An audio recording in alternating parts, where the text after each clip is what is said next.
법구경 개송 17번입니다. 악행을 하는 자는 금생에서도 괴롭고 다음 생에서도 괴롭고 두 생에서 모두 괴로워한다. 악행을 저질렀구나 라고 되새기며 괴로워하고 악처에 떨어져 더욱 괴로워한다.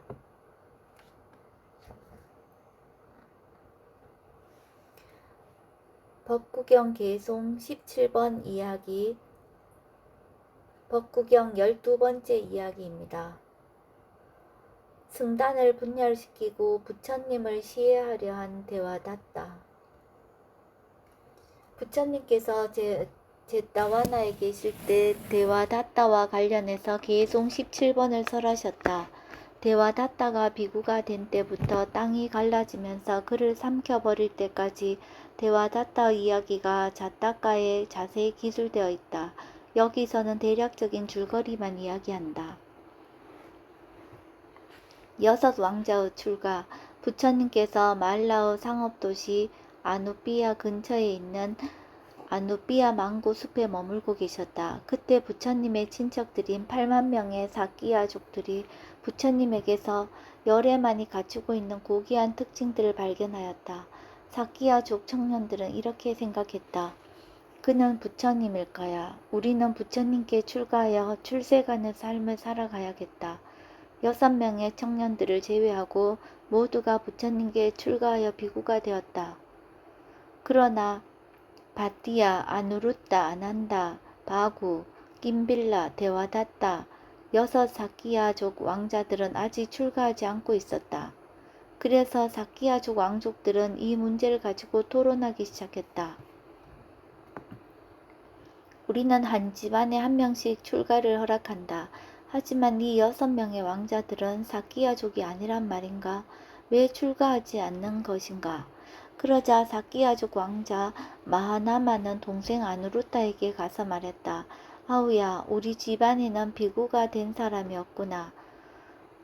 너가 출가하거라. 내가 너를 따라 출가하겠다.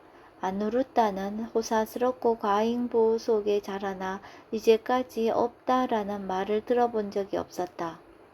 어느 날 6 사끼야족 왕자들이 가자를 내기로 걸고 구슬치기를 하고 놀고 있었다. 아누루타가 놀이에 져서 어머니에게 하인을 시켜 가자를 보내달라고 했다. 어머니는 황금 접시에 가자를 가득 담아 아들에게 보냈다. 왕자들은 과자를 먹고 다시 구슬치기를 시작했다. 아누루타는 연속해서 3번이나 놀이에 져서 어머니는 3번이나 과자를 보내야만 했다. 그러나 4번째는 과자가 다 떨어져서 어머니는 하인에게 이제 과자가 없다는 말을 전하라고 했다. 아누루타는 이제까지 없다라는 말을 들어본 적이 없었다. 그래서 이것은 틀림없이 다른 종류의 과자일 거라고 추측하고 하인에게 말했다. 가서 없다 과자를 가져와. 어머니는 없다 과자를 보내주세요 라는 아들의 말을 듣고 곰곰이 생각했다. 나의 아들은 이제까지 없다라는 말을 들어본 적이 없다. 어떻게 하면 없다라는 말의 의미를 가르칠 수 있을까? 그녀는 황금 그릇을 깨끗이 닦고 거기에 황금 접시를 포개서 아들에게 보내면서 하인에게 말했다. 이걸 아들에게 가져다 주게나. 이때 도시를 지키는 천신들이 이 광경을 지켜보고 생각했다. 사끼야족 아누루타가 과거생에 안나바라였을 때 자기 몫의 음식을 우빠리타 벽지불에게 올리고 앞으로 없다라는 말을 듣지 않도록 해주소서. 앞으로 음식이 어디서 나오는지 알 필요가 없게 해주소서 라고 서원을 세웠다. 그가 지금 텅 빈 그릇을 보게 된다면 나는 천신들은 모임에도 들어갈 수 없을 뿐만 아니라 내 머리가 7 조각으로 갈라질 것이다. 천신들은 그 접시에 천상우 과자를 가득 채워주었다. 심부름꾼이 도착하여 접시를 열지 않았는데도 진귀한 향기가 온 도시 전체를 진동시켰고 과자를 입에 넣자 그 맛이 7,000가닥의 신경선들을 짜릿하게 흥분시켰다. 아누루타는 이렇게 생각했다. 어머니는 나를 사랑하지 않나봐.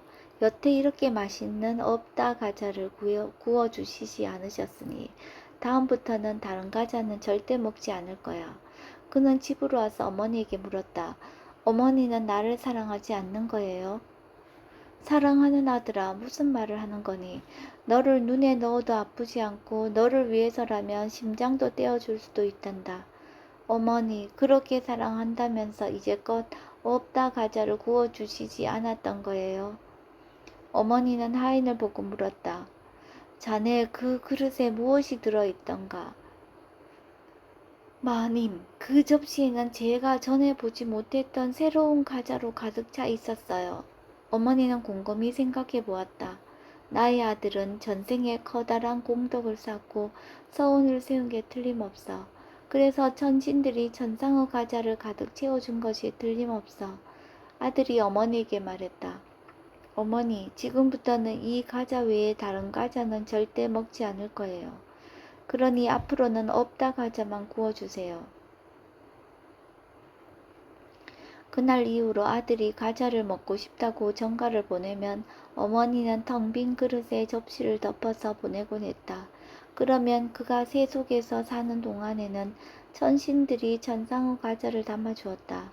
아누르타가 이처럼 아주 단순한 사람인데 어떻게 비구가 된다는 말을 이해할 수 있겠는가? 그래서 그는 형에게 물었다. 비구가 된다는 말이 무슨 말입니까? 비구란 머리와 수염을 깎고 가사를 걸치고 나무 깔개든 좋은 침대든 가리지 않고 자고 음식을 탁발해서 먹고 살아간단다. 형, 저는 아주 섬세한 사람이에요. 저는 결코 비구가 될 수 없는 사람이에요. 좋아. 그럼 농사일을 배우고 가족의 생계를 책임지는 세속의 삶을 살아가거라. 우리 집에 적어도 한 명은 비구가 되어야 하니 내가 출가하겠다. 형이 이렇게 말하자 아누르타는 다시 물었다. 아니, 농사일이란 건 또 뭐예요? 밥이 어디서 나오는지도 모르는 좋은 가문의 아들이 농사일이란 말을 어떻게 알겠는가? 어느 날 김빌라 아누루타 바띠아 세 왕자 사이에 어디서 밥이 나오는가라는 문제로 토론이 벌어졌다. 김빌라가 먼저 말했다. 밥은 창고에서 나오는 거야.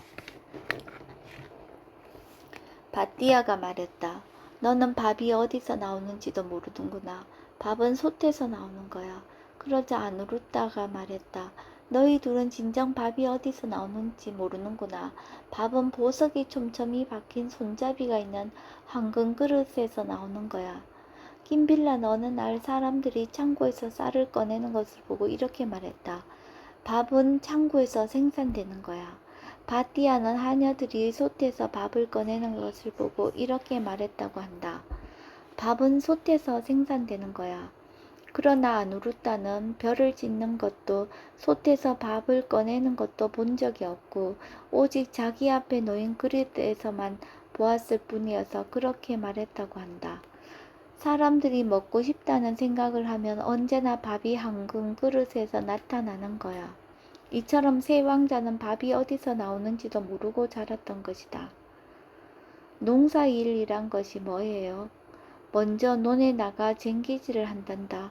그 다음에 씨를 뿌리고 물을 대고 잡초를 메고 벼를 베고 탈곡하고 볕단을 골라내고 왕겨를 벗겨내고 키질해서 쌀만 모은다.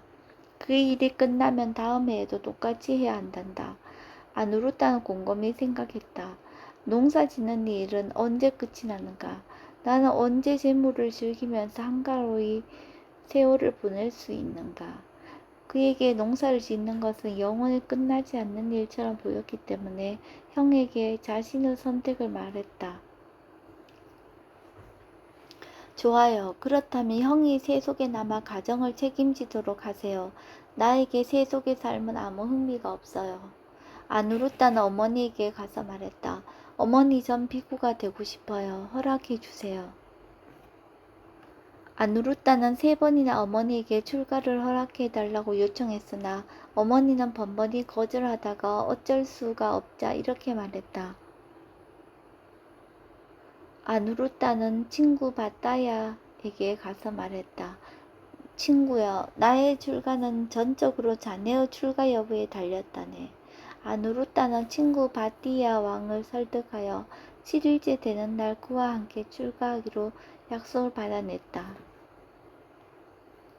사키야족의 바띠야 왕, 아누루타, 아난다, 바하구, 김빌라, 데와다타 이 6 까띠아 계급의 왕자들은 천상의 호화로움을 즐기는 천신들처럼 7일 밤낮을 화려하게 즐기고서 이발사 옥발리를 데리고 4종류의 군대, 코끼리병, 기마병, 전차병, 보병 4종류의 군대를 정렬시키고 맨 앞에서 말을 타고 나아갔다. 그들이 국경에 도착했을 때 군대를 돌려보내고 국경을 넘었다. 6 왕자들은 몸에 붙어있는 값비싼 장신구를 모두 떼어내어 옷빨리에게 주면서 말했다. 옷빨리야, 넌 이걸 가지고 돌아가거라. 이 정도면 평생 풍족하게 먹고 살 수 있을 것이다. 옷빨리는 땅에 털썩 엎드려 눈물을 흘렸지만 감히 명령을 어길 수 없어 되돌아갔다. 그들이 떠나자 땅이 흔들리고 숲이 들썩이며 흐느끼는 것 같았다. 옷빨리가 얼마 전 갔을 때 이런 생각이 들었다. 사키야족들은 거칠고 무자비하다. 그들은 내가 자기 형제들을 살해한 줄 알고 나를 죽일지도 모른다. 이 사키야 왕자들은 모든 영광을 포기하고 셀비어 꽃처럼 아름답고 값비싼 장신구들을 헌신짝처럼 버리듯 내던져버리고 출가하려고 한다. 왜 난 안 되는가? 그는 보따리를 풀어서 장신구들을 모두 나뭇가지에 여기저기 걸어놓고 말했다. 누구든지 원하는 사람은 가져가거라. 그리고는 왕자들에게 가서 자신도 출가하고 싶다고 말했다. 그래서 6명의 사키야족의 왕자들은 이발사 옥발리를 데리고 부처님께 다가가서 말씀드렸다. 부처님이시여, 사키야족의 왕자들은 이발사 옥발리를 데리고 부처님께 다가가서 말씀드렸다. 부처님이시여, 사키야 왕족들은 거만합니다.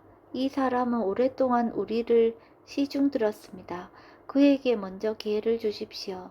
그런 다음에 우리가 기회를 받고 그에게 3배를 올려 교만심을 누르고 하심하는 것을 배우겠습니다. 그래서 이발사 옷빨리가 먼저 기회를 받고 나중에 왕자들이 비고개를 받았다. 6명의 왕자들 중에서 바띠아가 그의 안거가 끝나기 전에 3가지 지혜를 얻었다. 아누루타는 천안을 얻고 나서 대인상에 대한 숙고경을 듣고 아라한이 되었다. 아난다는 수다원을 얻었다. 바구와 김빌라는 윗바사나를 닦아 아라한이 되었다. 데와다타는 범부의 신통력을 얻었다. 부처님과 제자들이 고산비에 머물 때 많은 사람들에게서 크나큰 존경을 받았다. 사람들이 손에 가사와 약과 여러 가지 공약물을 들고 와서 물었다.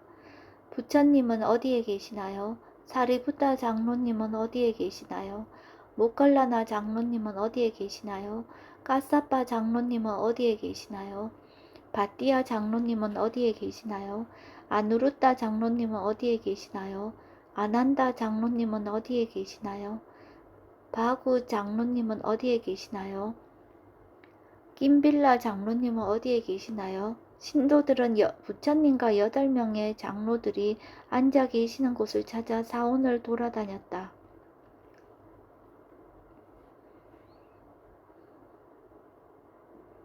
데와다타의 사악한 행위. 그러나 아무도 데와다타 장로님은 어디에 앉아 계시나요? 라고 묻지 않았다.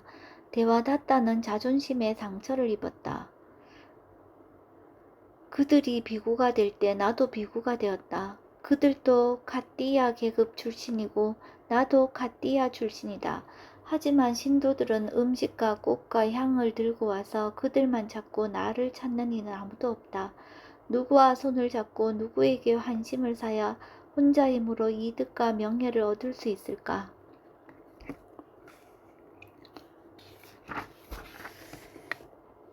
그는 환심을 살 사람을 찾기 시작했다.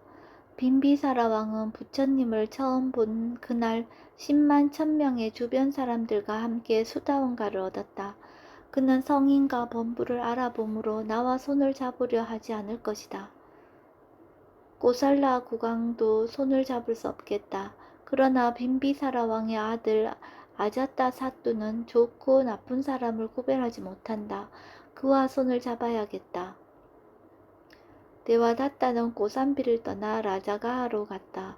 그는 신통으로 동자로 둔갑해서 손과 발에 4마리 뱀을 감고 목에 1마리 뱀을 두르고 머리에 모자처럼 다리를 튼 뱀을 1마리 얹고 어깨에 1마리를 둘러 온몸을 뱀으로 치장하고서 공중으로 날아올라 아자타 사뚜의 무릎에 내려앉았다. 아자타 사뚜는 몹시 놀라 비명을 질렀다. 당신은 누구요? 저는 데와다타입니다. 데와다타는 가사를 수하고 바루를 든 본래 모습으로 돌아와 아자타 사뚜 앞에 섰다. 아자타 사뚜는 그의 신통력에 감탄하여 아침 저녁으로 500대의 수레에 음식을 가득 담아 데와다타에게 공양을 올렸다. 데와다타는 드디어 스스로 이득과 명예를 얻은 것이다. 그는 이득과 명예에 도취되어 삿된 생각을 일으켰다. 승단을 이끌어야 할 사람은 부처님이 아니라 바로 나다. 이런 사악한 마음이 일어나자 데와다타는 신통력을 잃어버렸다. 그때 부처님께서는 웰루와나에서 대중들에게 법을 설하고 계셨다. 대중 가운데는 왕과 신하들도 있었다. 데와다타는 삼배하고 자리에서 일어나 합장한 채 부처님께 말했다. 부처님이시여, 당신은 이제 나이 들어 늙고 쇠약합니다. 이제 아무것도 관심을 두지 마시고 가의 선정에 들어 행복하게 지내십시오. 저에게 승단을 맡겨주십시오. 제가 승단을 이끌어 나가겠습니다. 부처님께서는 데와다타가 제안한 삿된 요구를 일거에 거절하며 다른 사람이 뱉은 가래를 삼키는 자라고 꾸짖었다. 데와다타는 크게 분개하여 부처님에 대한 악의를 품고 자리를 떠나갔다. 부처님은 라자가에서 데와다타와 관련하여 대중공표 갈말을 하게 했다. 비구들이여, 데와다타는 이제 예전의 데와다타가 아니다. 그는 삼보를 인정하지 않고 자신만을 인정한다. 그래서 라자가에서 데와다타를 징계한다. 사리부타여, 데와다타가 징계를 받았다고 온 라자가에 알리거라.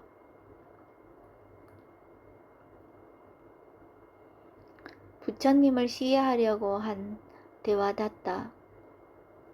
사문고타마는 나를 거절했다. 이제 그에게 괴로움을 안겨주리라.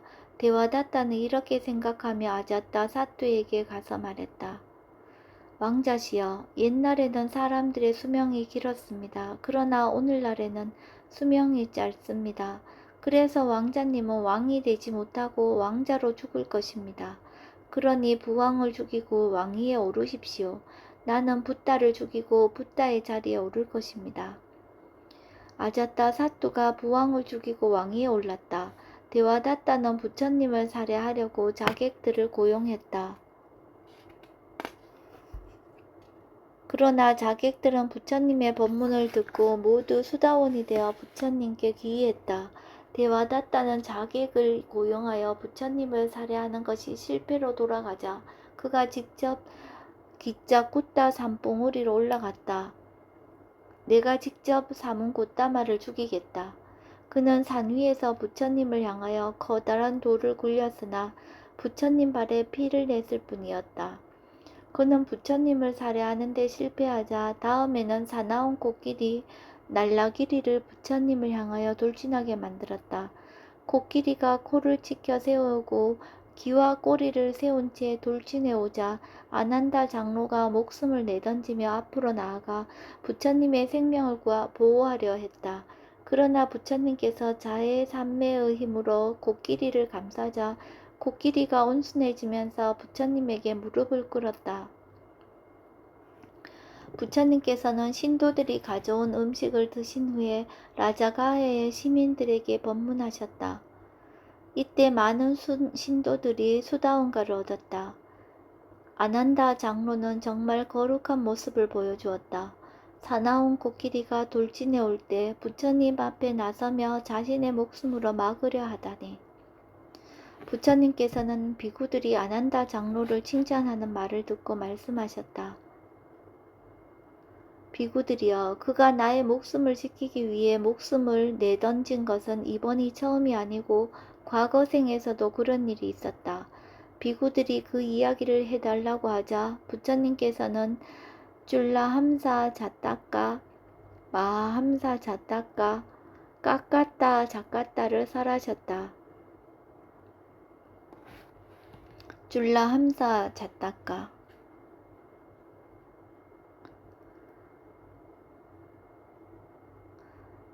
다따라타 보살이라는 9만 마리의 황금 거위의 왕이 찌따꾸따에 살고 있었다. 어느 날 부하 거위들은 사냥꾼들이 자주 나타나는 마누시아 호수 근처에 먹이가 풍부하게 있는 것을 발견하고 다따라타에게 같이 가자고 졸랐다. 다따라타가 그곳에 가서 땅에 내려앉는 순간 올가미에 걸려 빠져나올 수 없었다. 그가 부하 거위들이 다 먹기를 기다려 경고의 소리를 외치자 모두 도망치고 수묵하 아난다만이 남아있었다. 사냥꾼 찬나가 사냥꾼이 오자 수묵하는 거위왕의 목숨과 자신의 목숨을 바꾸자고 제의했다. 사냥꾼은 그 충성에 감동하여 거위왕을 놓아주고 상처를 치료해 주었다. 함사 찾다까 베나레스의 삼야마 사리붓다 왕에게 케마라는 왕비가 있었는데 왕비의 꿈에 황금거위가 왕자에 앉아 법을 설하는 것이었다. 그래서 왕비는 황금거위가 왕자에 올라 법을 설하는 것을 보고 싶었다. 왕이 그녀의 소원을 이루어 주려고 신하들의 조언에 따라 성의 북쪽에 연못을 만들었다. 그리고 거위를 유혹하여 붙잡으라고 사냥꾼에게 지시했다. 거위 왕에게는 부하 대신인 수묵가 아난다가 있었다. 수묵가는 거위 왕에게 그 연못에 가져가 졸랐다. 거위 왕은 9만 마리의 거위와 함께 그 아름다운 연못을 구경하려고 날아갔다. 사냥꾼 케마카 찬나는 7주 동안 기회를 노려 올가미로 거위왕을 사로잡는 데 성공했다. 거위왕의 경고 소리에 모든 거위들이 날아 도망치고 오직 수묵하만이 남아서 거위왕을 놓아 달라고 간청했다. 사냥꾼 케마카는 그들을 베나레스의 왕에게 데려가야 하는 이유를 설명했다. 베나레스의 삼야마 왕은 수묵가의 헌신에 감동하여 거위 왕에게 최대한의 예우를 하고 용서를 빌었다. 거위 왕은 왕과 왕비에게 법에 따라 열심히 정진하라고 법문하고 고향으로 돌아갔다. 깎았다 잤다까 집채만큼 커다란 황금개가 히말라야의 꿀리라다하 호수에 살면서 물을 마시러 오는 코끼리들을 잡아먹고 살고 있었다. 코끼리들은 괴물 같은 개에 대한 두려움 때문에 그곳을 떠나갔다. 코끼리로 태어난 보살은 친구와 함께 무리를 떠나 호수로 되돌아갔다가 개의 짖개발에 붙잡혔다. 그가 고통스럽게 울부짖자 무리들은 모두 도망쳐버리고 그의 애인 코끼리 아난다만이 남아서 여인의 아름답고 달콤한 말로 유혹했다. 여인의 목소리에 정신이 홀린 개는 붙잡고 있는 코끼리를 놓쳐버렸다. 그 순간 보살은 개를 밟아 죽였다. 데와다타의 악행은 왕의 죽음을 사주하고 자객을 고용하고 큰 돌을 굴려 부처님을 살해하려고 할 때까지는 사람들에게 드러나지 않았지만 날라길이 코끼리를 풀어놓음으로써 신도들과 사람들에게 알려졌다. 신도들은 분노하기 시작했다. 데와다타는 왕을 죽음으로 몰아넣고 부처님을 살해하려고 자객을 고용하고 돌을 굴렸다. 그는 이제 날라길이 코끼리마저 풀어 부처님을 살해하려고 했다. 아자타 사또왕은 시민들의 원성 소리를 듣고 데와다타에게 올리는 500대 분의 음식을 취소하고 그 후로는 그가 원하는 것을 전혀 들어주지 않았다. 시민들도 데와다타가 탁발을 넣어도 음식을 거의 올리지 않았다.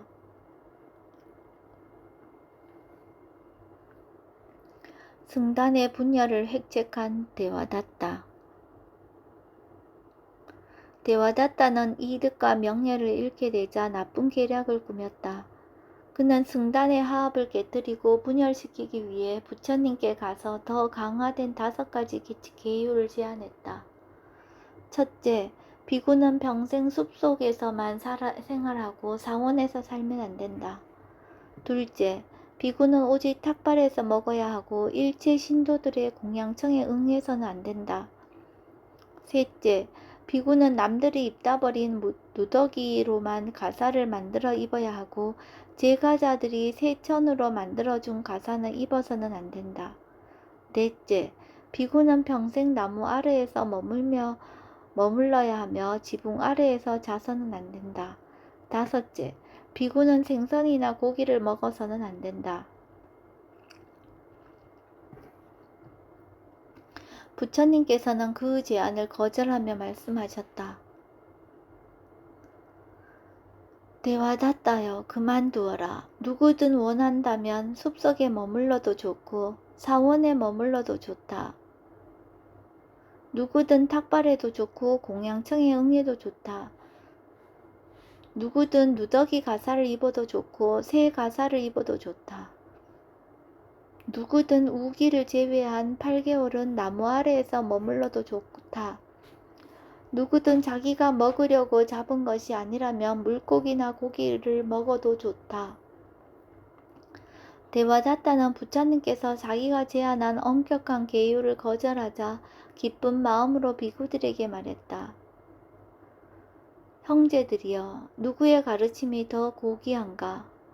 부처님의 가르침인가 아니면 나의 가르침인가? 젊은 비구들은 내가 제안한 5가지 계율에 따라 살아야 합니다.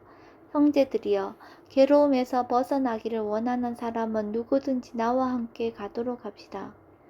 이렇게 말하고서 데와다타는 나가버렸다. 최근에 출가한 비구들과 지혜가 부족한 비구 500명이 그의 말을 듣고 서로에게 말했다. 데와다타의 말이 맞습니다. 우리 그에게 합류합시다. 데와다타는 자기를 따르는 500명의 비구들과 함께 라자가하를 돌아다니면서 자기가 제정한 5계를 지지해달라고 사람들을 설득하기 시작했다. 그는 음식을 탁발하며 승단을 분열시키려고 가진 애를 썼다. 부처님께서 그에게 말씀하셨다. 데와다타여, 그대가 승단을 분열시키려고 한다는데 그게 정말이냐? 사실입니다. 데와다타여, 승단의 화합을 깨뜨리면 무거운 악업을 짓게 된다. 부처님께서는 그에게 여러 가지로 충고하셨으나 그는 부처님 말씀에 전혀 귀를 기울이지 않았다. 데와다타는 아난다가 라자가에서 탁발하고 있을 때 그에게 다가가서 말했다. 데와다타는 아난다가 라자가에서 탁발하고 있을 때 그에게 다가가서 말했다. 형제 아난다여, 오늘부터 부처님의 승단과 별개로 우리끼리 우포사타와 대중공사를 하도록 하겠소. 아난다가 이 말을 부처님께 전했다. 부처님이시여, 오늘 데와다타가 승단을 분열시킬 것입니다. 부처님께서는 데와다타의 가슴에 분노와 적개심이 가득한 것을 알고 말씀하셨다. 데와다타는 천신들과 중생들에게 아무 이익이 없는 일을 하고 있다. 그는 이로 인해 지옥에서 고통을 받으리라. 악행은 행하기 쉽지만 해로움을 초래하고 선행은 행하기가 어렵지만 이로움을 가져온다. 부처님께서는 개송을 읊으면서 마음에서 흘러나오는 감흥을 이렇게 노래하셨다. 선한 사람은 선행하기 쉽고 악한 사람은 선행하기 어렵네. 악한 사람은 악행하기 쉽고 고귀한 사람은 악행하기 어렵네. 드디어 우보사타 날이 되자 데와다타는 자기 추종자들과 한쪽에 앉아 있다가 자리에서 일어나 투표권을 들고 말했다. 내가 제시한 5개를 지지하는 사람들은 누구든지 이 투표권을 받으시오. 500명의 리차 휘족 출신으로 은혜를 모르는 신참 비구들이 투표권을 받았다. 데와다타는 그렇게 승단을 분열시키고 비구들을 데리고 가야시사로 가버렸다. 부처님께서는 그들이 가야시사로 갔다는 말을 듣고 두 상수 제자들을 보내서 비구들을 데리고 오게 했다. 사리부타와 모갈라나는 가야시사로 갔다. 두 상수 제자가 자신에게 오자 데와다타는 뛸 듯이 기뻤다. 두 상수 제자가 자기의 법이 부처님의 법보다 더 훌륭하다고 생각하여 자기에게 기이하러 온 줄로 착각한 것이라. 그는 두 사람에게 법을 설하게 하고 자신은 잠이 들었다. 사리부타 장로와 모갈라나 장로는 훌륭한 법문과 불가사의한 신통으로 비구들에게 법안이 열리게 했다. 두 상수 제자는 비구들을 데리고 제타와나로 되돌아왔다.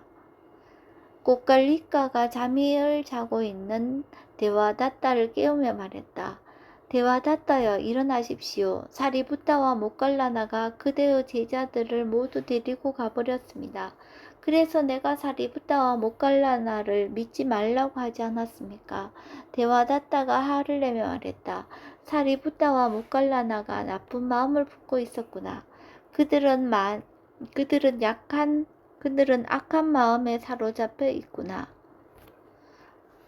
꽃갈리가는 손으로 자기 가슴을 치고 한탄하고 데와다타는 뜨거운 피를 토해냈다.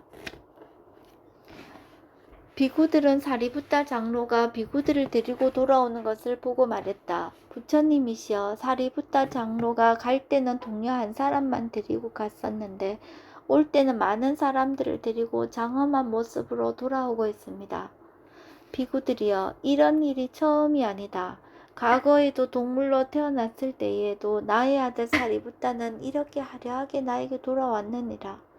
이렇게 말씀하시면서 부처님께서는 라카나 자타카를 설하셨다. 보살이 사슴왕이었을 때 라카나, 사리부타와 깔라, 데와다타라는 두 아들이 있었다. 그는 아들들에게 무리를 거느리고 사냥꾼이 없는 산악지역으로 가서 안식처를 구하라고 말했다. 어리석은 깔라는 자신의 무리를 거느리고 가는 도중에 무리를 지킨다고 앞뒤로 설쳐대고 돌아다니다가 사냥꾼에게 발각되어 대부분의 사슴들이 죽음을 당하게 만들었다. 그러나 라카나는 깊은 밤중에만 이동하여 안전하게 모두 숲속에 도착했다. 4개월 후 돌아오는 길에서 똑같은 일이 발생했다. 사슴왕은 라카나의 지혜를 칭찬했다.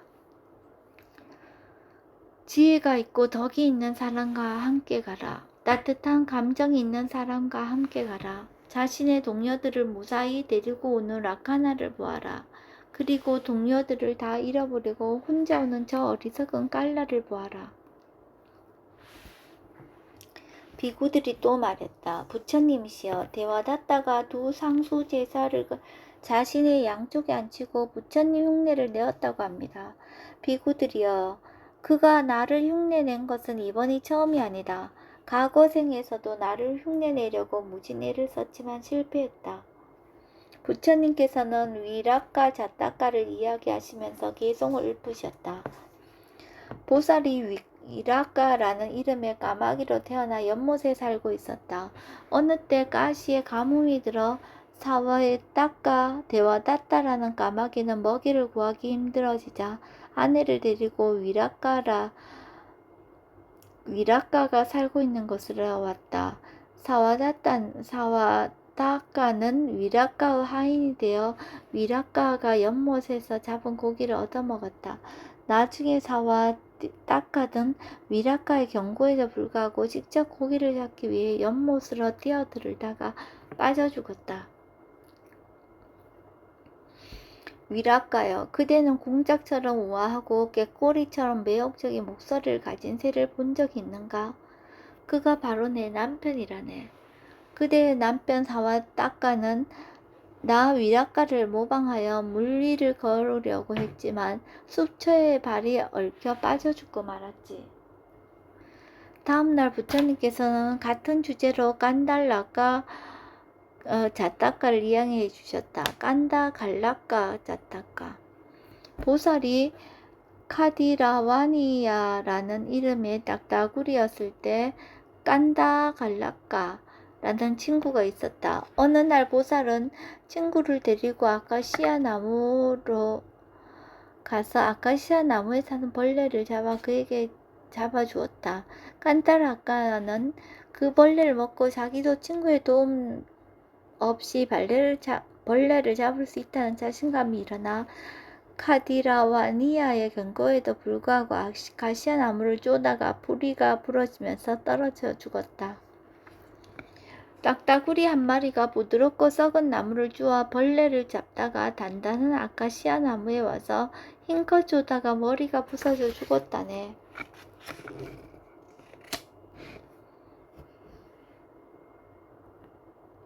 그리고 계속해서 위로 짜나 짜따까 이야기를 해주셨다. 보살이 사자로 태어나 깐짜나 구하에 살았다. 자칼 대화다tta가 사자에게 와서 먹이가 있는 곳을 알려주는 대가로 고기를 나눠주기를 요청했고 사자는 그의 요구를 들어주었다. 자칼이 점점 자라 강해지자 자기도 코끼리 사냥에 나설 테니 허락해달라고 요구했다. 사자는 마지못해 동의해 주었다. 자칼은 단숨에 코끼리에게 뛰어들었으나 목표를 잘못 정해 땅에 떨어져 코끼리에게 밟혀 죽었다. 내수가 터져나가고 머리가 쪼개지고 갈비뼈가 부러졌구나. 오늘 그대는 거의 환상적인 모습을 보여주는구나. 어느 날 대화다tta는 은혜를 모르는 놈이다 라는 말을 듣고 부처님께서는 자와 사쿠나 자타카를 이야기해 주셨다. 보살이 딱따구리였을 때 목에 뼈가 걸려 컥컥거리고 있는 사자 대화다tta를 만났다. 딱따구리는 사자의 입가에 쐐기를 박아 자기를 삼키지 못하게 하고서 사자의 입에서 뼈를 빼내 주었다. 나중에 사자가 물소를 뜯어 먹고 있는 것을 보고 자기에게 은혜를 베풀기를 요구했다. 그러나 사자는 그때 자신의 입에서 무사히 목숨을 건진 것만으로도 충분히 은혜를 베풀었다고 하며 거절했다. 나는 기아에게 해드릴 수 있는 모든 봉사를 해드렸지요. 존경하는 백수의 왕이여, 부디 호의를 베풀어 주시길. 나는 피를 마시고 살생을 좋아하지. 너가 내 턱 사이에 있을 때 먹을 수도 있었다는 것을 알아라. 내가 아직 살아있는 것만으로도 이미 호의를 베푼 것이다. 대화다tta가 살해하려고 했던 것과 관련해서 꾸룬가 자타카를 이야기해 주셨다. 보살이 영양이었을 때 새빤리 나무의 열매를 좋아해서 따먹으러 가곤 했다.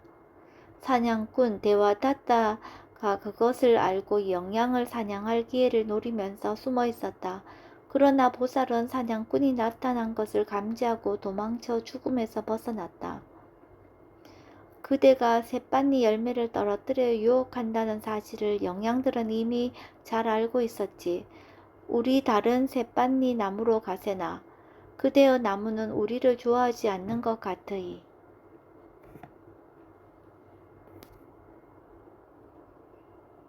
대화다tta는 이득과 명예를 잃고 바닥으로 떨어졌다 라는 이야기가 들리자 부처님께서 말씀하셨다. 비구들이여, 그가 그렇게 바닥으로 곤두박질 친 것은 이번이 처음이 아니다. 과거 생이었어도 그렇게 떨어졌었다. 부처님께서는 우바또 바타 자타카를 이야기해 주셨다. 한 어부, 대화다tta가 어린 아들을 데리고 낚시도구를 챙겨서 낚시하러 갔다. 어부가 낚시를 들이우자 낚싯줄이 암초에 걸려버렸다. 그는 큰 물고기가 걸린 줄 알고 힘껏 당겼으나 따라 올라오지 않자 아들에게 빨리 어머니에게 가서 이웃 사람과 싸움을 걸라고 말했다. 이웃 사람들이 고기 잡는 곳으로 달려와 함께 고기를 건져 올리게 되면 고기를 나누어 주어야 하기 때문에 그들의 이목을 딴 데로 돌리기 위해서였다. 아들이 가고 나자 어부는 옷을 벗고 물러 뛰어들었으나 암초에 부딪혀 두 눈을 잃고 말았다. 게다가 도둑이 와서 옷을 훔쳐 달아났고 아내는 마을 사람에게 붙잡혀 싸움을 한 대가로 벌금을 물었다. 그때 보살은 목신이었는데 이 광경을 보고 얻은 교훈을 개송으로 읊었다. 그대는 강에서 눈도 잃고 옷도 잃었네. 집에서는 싸움이 있었네. 그대가 꾸민 일은 물과 땅 양쪽에서 모두 망했네. 부처님께서는 대와다타와 관련된 자타카를 이야기해 주시고 나서 라자가를 떠나 사와티로 가서 제타와나에 머무셨다.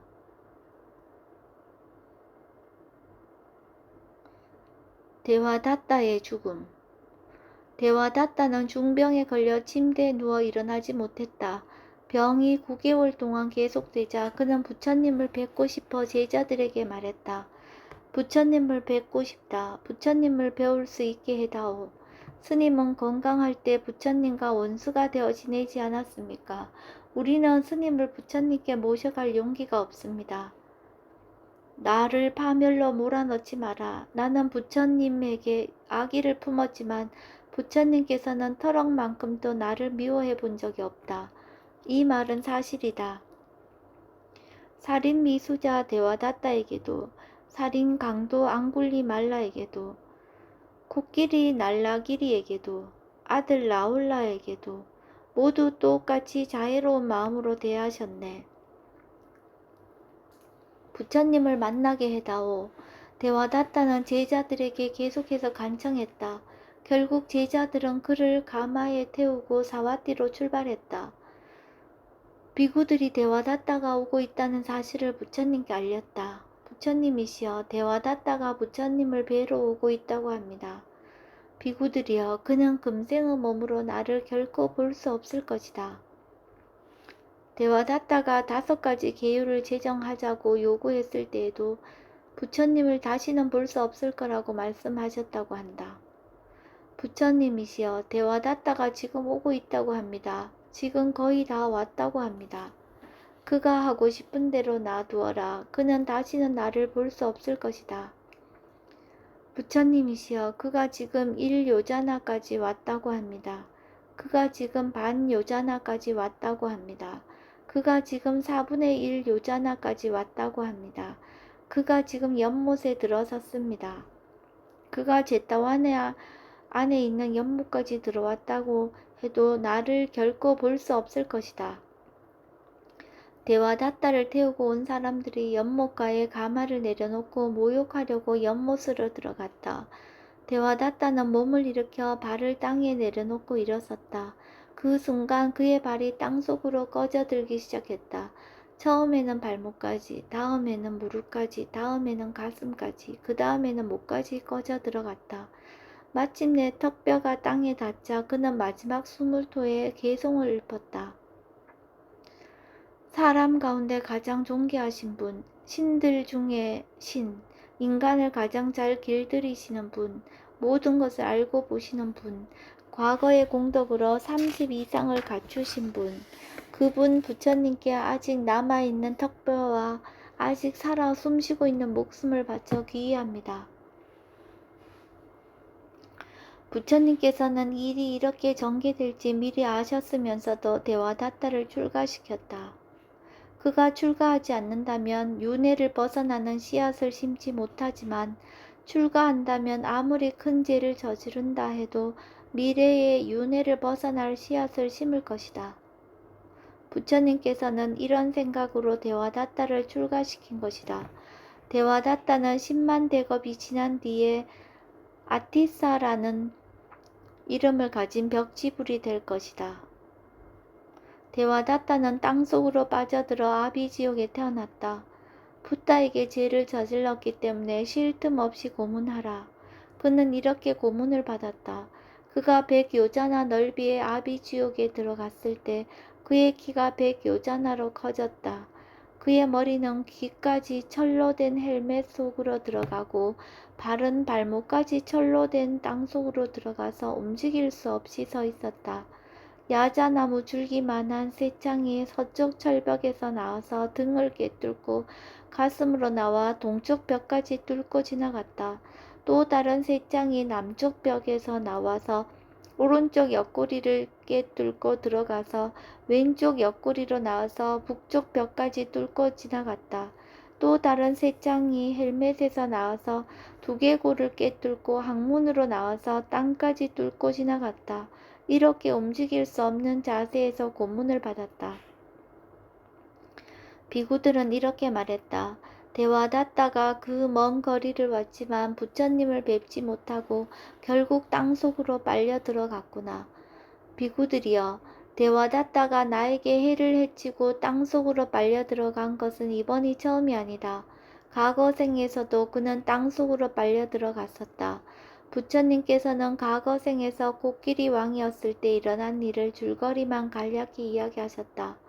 코끼리는 숲속에서 길을 잃은 사람을 자기 등에 태워 안전한 장소까지 데려다 주었지만 그 사람은 3번이나 되돌아와서 코끼리 어금니를 처음에는 끝부분을, 2번째는 중간까지 썰어가고 3번째는 뿌리까지 뽑아갔다.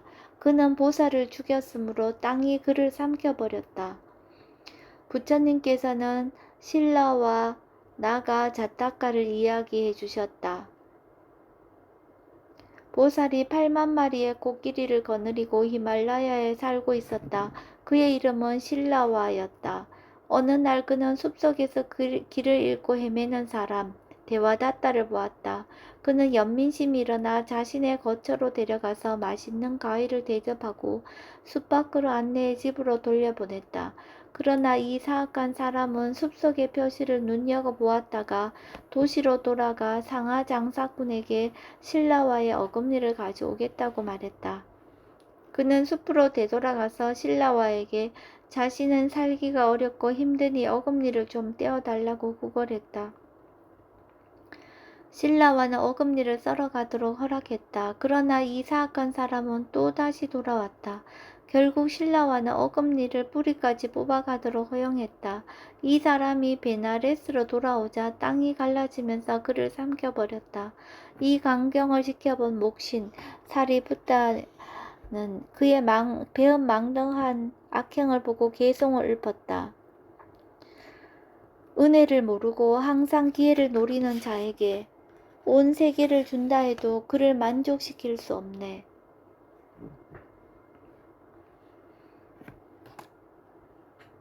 부처님께서는 같은 주제로 이야기를 계속하셨다. 데와다타가 깔라부 왕으로 있을 때 깐디와디 보살에게 해를 끼치고 땅속으로 빨려 들어간 이야기를 하려고 칸디와디 자타카를 설하셨다. 보살이 칸디와디라는 이름으로 까시의 부유한 가족에서 태어났다. 부모가 죽자 그는 많은 재산을 가난한 사람에게 보시하고 히말라야로 들어가 은둔 수행자가 되었다. 세월이 흘러 그는 까시로 되돌아와 총사령관 사리부타의 보살핌 속에 왕의 정원에 머물렀다. 어느 날 베나레스의 깔라부 왕 데와다트는 후궁들을 데리고 정원에 놀러 나왔다가 잠이 들었다. 후궁들은 잠든 왕의 곁을 떠나 이리저리 거닐다가 은둔 수행자를 보고 다가가 법문을 청했다. 왕이 일어나 자기 여인들이 보이지 않자 찾아 나섰다. 은둔 수행자 곁에 모여있는 것을 보고 질투가 일어났다. 그는 은둔 수행자가 인내에 대해 법문하는 것을 보고 그의 인내를 시험하기 시작했다. 왕은 그에게 여러 가지로 고통을 가했으나 전혀 동요하지 않는 걸 보고 분노가 극에 달했다. 그의 사지를 자르게 했다. 왕이 공원을 떠나는 순간 땅이 열리면서 그를 삼켜버렸다. 총사령관은 무슨 일이 일어났는지 알고 달려와 은둔 수행자에게 용서를 구했다. 은둔 수행자는 왕에 대해 전혀 악의가 없다면서 왕의 행운을 빌었다.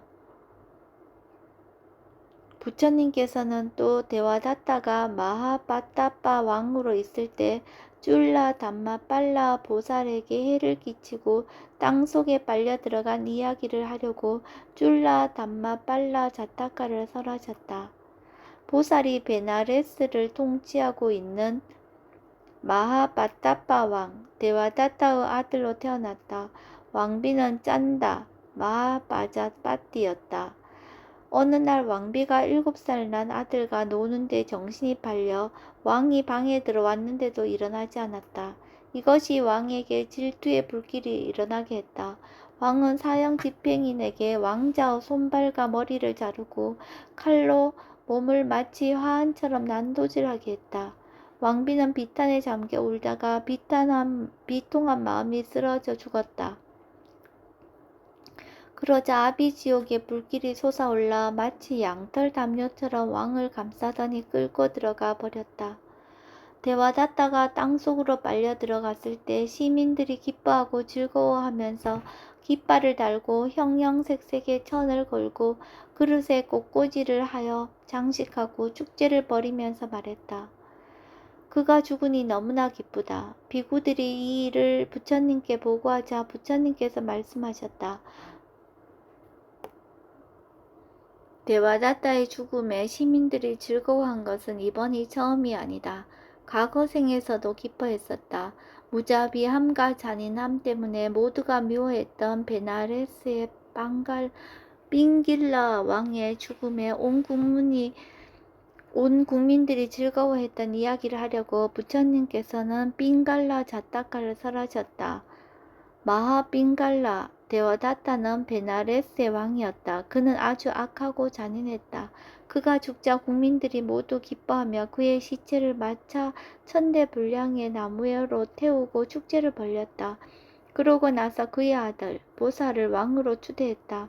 모든 사람들이 즐거워하는데 궁전에 문지기만이 울고 있었다. 그래서 그 이유를 물었더니 마하빙갈라가 하루에 8번 문을 드나들면서 주먹으로 자기 머리를 때렸다고 한다. 그가 죽었지만 지옥에서 야마왕, 염라왕의 머리를 주먹으로 쥐어 박을 것이고 그러면 야마왕이 그를 지상으로 돌려보낼 것이고 그러면 자기는 또 얻어맞아야 하기 때문에 두려워 운다는 것이었다. 보살은 문지기에게 지옥에서 빠져나오는 것은 불가능하다고 설명해 주었다.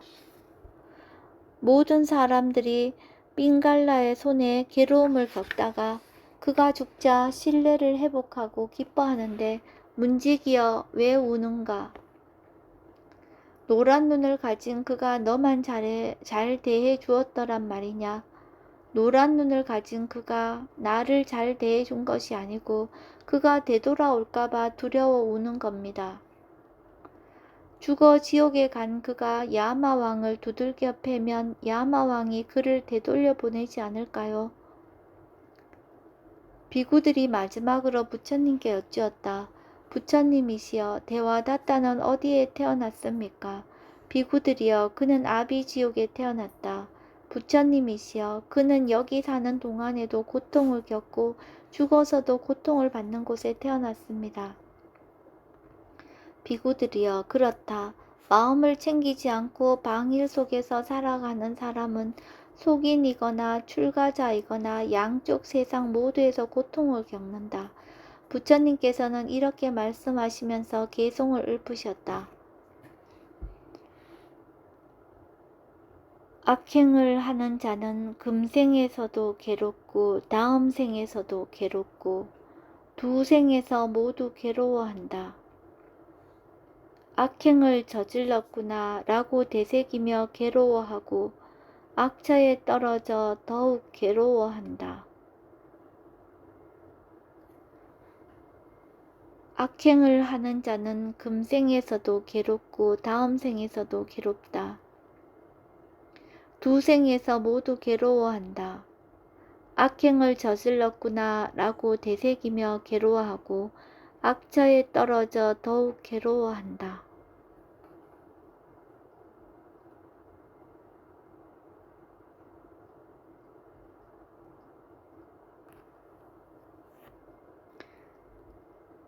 법구경 개송 17번에 대한 이야기를 마치겠습니다.